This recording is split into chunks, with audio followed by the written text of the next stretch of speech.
আসসালামু আলাইকুম। এটিএন বাংলা সংবাদে সবাইকে স্বাগত জানাচ্ছি। আমি সুমনা ঘোষ।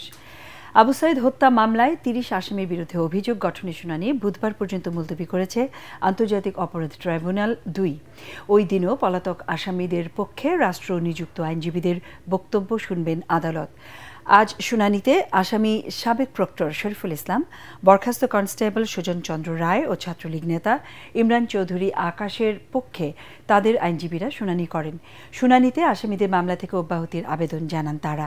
পরে বিচারপতি নজরুল ইসলাম চৌধুরী বুধবার পর্যন্ত শুনানি মুলতবি করেন। এছাড়া বিচারপতি পলাতক ২৪ আসামির পক্ষে রাষ্ট্র নিযুক্ত কোনো আইনজীবী কার কার পক্ষে শুনানি করবেন তা নির্ধারণ করে দেন।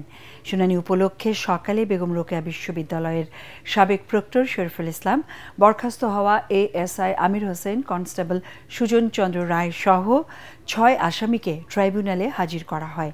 সোমবার অভিযোগ গঠনের শুনানিতে রাষ্ট্রপক্ষের আইনজীবী চিফ প্রসিকিউটর তাজুল ইসলাম শুনানি করেন। আমাদের কাছে যথেষ্ট ডকুমেন্ট আছে এবং চার্জ গঠন না হওয়ার মতো কোনো উপাদান আছে বলে আমরা মনে করি না। অবশ্যই চার্জ হবে, প্রপার ট্রায়াল অবশ্যই হবে। সেই ট্রায়ালের ভেতর দিয়ে শরীফুল ইসলাম মুক্ত হবেন বলে আমি আশা করি। আমি একজন কনস্টেবলের সাথে রাষ্ট্রের কোনো প্রাইম মিনিস্টার অথবা অন্যান্য মিনিস্টার কথা বলতে পারেন না। ওনার বিরুদ্ধে যে অভিযোগ, সেই অভিযোগটা ডাইরেক্ট প্রুফটা নেই। মানুষের ভাগ্যের উন্নয়ন করতে না পারলে সংস্কার ও রাষ্ট্র কাঠামোর পরিবর্তন কোনো কাজে আসবে না বলে মন্তব্য করেছেন বিএনপি মহাসচিব মির্জা ফখরুল ইসলাম আলমগীর। বনানীতে জুলাই আন্দোলনে শিশুদের ভূমিকা নিয়ে আয়োজিত অনুষ্ঠানে তিনি একথা বলেন। স্বৈর শাসনের পতনের পর অনেকের ভাগ্যের উন্নয়ন ঘটলেও অন্তর্বর্তী সরকার গুম খুনের শিকার এবং শহীদ পরিবারের পাশে দাঁড়ায়নি বলেও অভিযোগ করেন তিনি। স্বৈর শাসক শেখ হাসিনা বিরোধী আন্দোলনে নানা ত্যাগ স্বীকার করা ব্যক্তি ও পরিবারের পাশে থাকতে বিএনপি অঙ্গীকারবদ্ধ বলেও জানান মির্জা ফখরুল। অনুষ্ঠানে শেখ হাসিনার শাসনামলে গুমের শিকার বিএনপি নেতাকর্মীদের পরিবারের পক্ষ থেকে স্বজনদের সন্ধানের দাবি জানানো হয়। আজকে আমরা অনেকেই পরিবর্তনের সঙ্গে সঙ্গেই ভালো ভালো জায়গা দখল করে বসে গেছি। বিভিন্ন জায়গায় অনেকে মন্ত্রী হয়েছি, অনেকে বড় বড় কর্মকর্তা হয়েছি, অনেকে আপনার বড় বড় ব্যবসা বাণিজ্য নিয়ে আপনারা এগিয়ে যাচ্ছি। কিন্তু আমার এই শিশুদের কথা কিন্তু আমরা ঠিক সেইভাবে সামনের দিকে এগিয়ে আনতে পারিনি। আমরা রাষ্ট্রের পরিবর্তন চাচ্ছি, কাঠামোর পরিবর্তন চাচ্ছি, আমরা সংস্কার চাচ্ছি। তো সেই সংস্কার, সেই কাঠামো যদি আমার মানুষের সার্বিক উন্নয়নে না আসে, আমাদের এই শিশুদের ভবিষ্যৎকে নির্মাণ করতে সাহায্য না করে, তাহলে সেই সংস্কার কোনো কাজে আসবে বলে আমি মনে করি না।